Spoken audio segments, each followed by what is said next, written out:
Hi friends, welcome to Cuisine Vino.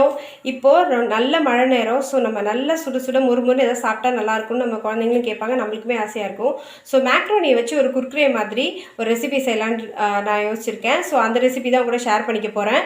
இப்போ first நம்ம தண்ணியை நல்லா சுட வச்சுக்கோங்க. சுட வச்சுட்டு அதில் 1 ஸ்பூன் அளவுக்கு உப்பு போட்டுக்கோங்க.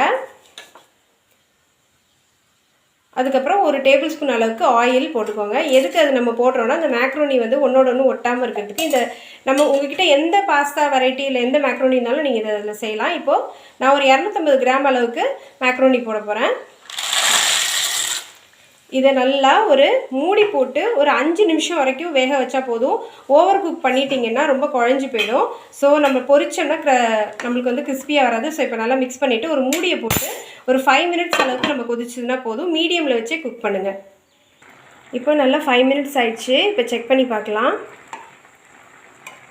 நல்லா பாருங்கள், நல்லா வெளுத்து ஒயிட் கலராக வந்துடுச்சு. இதுக்கு மேலே நம்ம ரொம்ப வேக வச்சோன்னா குழம்புலாம் ஆகிடும். இப்போ இதை நல்லா நம்ம வடிகட்டிக்கலாம்.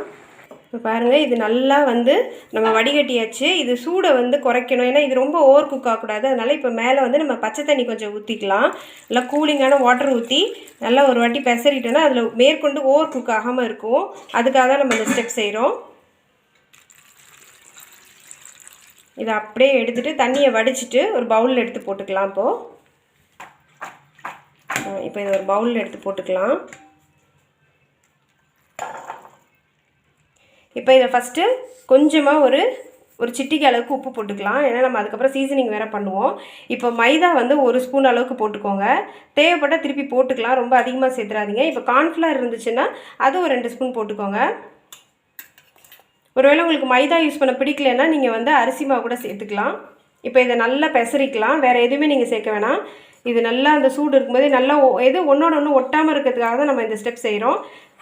ஒருவேளை உங்களுக்கு இன்னும் கோட்டிங் கம்மியாக இருக்க மாதிரி இருந்ததுன்னா இன்னும் கொஞ்சம் கார்ன்ஃப்ளவர் இல்லைன்னா மைதா சேர்த்துக்கோங்க.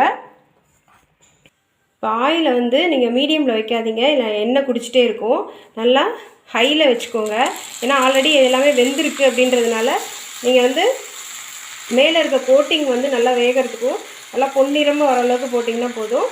இது நல்லா கோல்டன் ப்ரௌன் ஆகிற வரைக்கும் நம்ம வெயிட் பண்ணலாம்.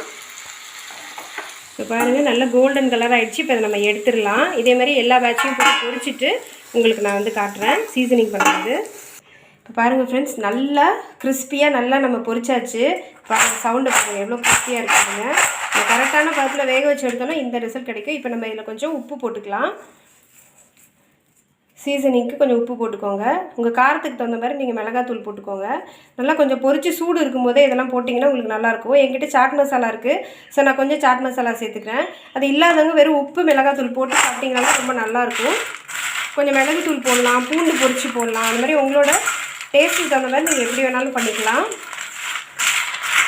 இப்போ பாருங்கள் ஃப்ரெண்ட்ஸ், நல்லா சூப்பராக க்ரன்ச்சியாக இந்த மழைக்கு நல்லா சூப்பராக சாப்பிட்றதுக்கு ஒரு ரெசிபி பண்ணியாச்சு. ஸோ இந்த ரெசிபி உங்களுக்கு பிடிச்சிருக்குன்னு நம்புகிறேன். நீங்களும் ட்ரை பண்ணி பாருங்கள். இதை நான் ஒன்று எடுத்துகிட்டு சாப்பிட்டு பார்ப்போம். முறு சூப்பர் டேஸ்ட்டாக இருக்குது. ஸோ கண்டிப்பாக ட்ரை பண்ணி பார்த்துட்டு உங்கள் ஃபீட்பேக் சொல்லுங்கள். இந்த வீடியோ பிடிச்சிருந்தா லைக் பண்ணுங்கள், ஷேர் பண்ணுங்கள், உங்கள் ஃப்ரெண்ட்ஸ் அண்ட் ஃபேமிலிக்கும் ரெக்கமெண்ட் பண்ணுங்கள் நம்ம சேனலில். இந்த வீடியோ யாராவது புதுசாக பார்க்குறீங்கன்னா ப்ளீஸ் சப்ஸ்கிரைப் பண்ணிக்கோங்க. பக்கத்தில் பெல் சிம்பிள் இருக்கும், அதையும் கிளிக் பண்ணிக்கோங்க. அப்போ தான் நம்ம எந்த வீடியோ போட்டாலும் உங்களுக்கு நோட்டிஃபிகேஷன் வரும். நீங்கள் மிஸ் பண்ணாமல் வீடியோ பார்க்கலாம். உங்களை நான் இன்னொரு வீடியோவில் சந்திக்கிறேன். Bye friends.